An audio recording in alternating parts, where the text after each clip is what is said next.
కొందరికి పెంపుడు జంతువులు పక్షులు అంటే ప్రాణం. వాటిని కేవలం మూగజీవాలుగా కాకుండా తమ కుటుంబంలో ఒకరిగా చూసుకుంటారు.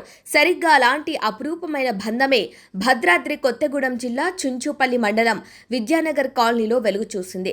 సాధారణంగా కోడిపుంజు ఆయుష్ 5 నుంచి 10 ఏళ్లు మాత్రమే.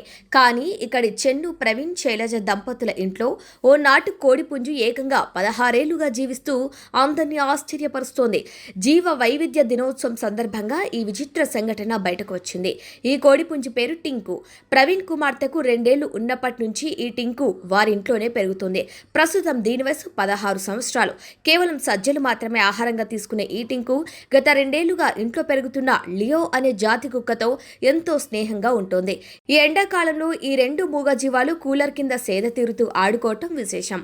టింకు తమ కుటుంబంలో ఒక భాగమైపోయిందని, వయసు పైబడుతుండటంతో రాబోయే రోజుల్లో దాని పరిస్థితి ఎలా ఉంటుందోనని ప్రవీణ్ కుటుంబ సభ్యులు ఆందోళన వ్యక్తం చేస్తున్నారు. సాధారణంగా కోళ్లు ఎక్కువ కాలం బతకవు. అయితే నాణ్యమైన ఆహారం, సరైన సంరక్షణతో పాటు కుటుంబ సభ్యుల ప్రేమ ఉంటే కోడిపుంజులు 15 ఏళ్లకు పైగానే జీవించే అవకాశం ఉందని జిల్లా పశు వైద్య శాఖ అధికారులు చెబుతున్నారు. టింకుపై ఆ కుటుంబం చూపిస్తున్న మమకారం ఇప్పుడు సోషల్ మీడియాలో వైరల్ అవుతోంది.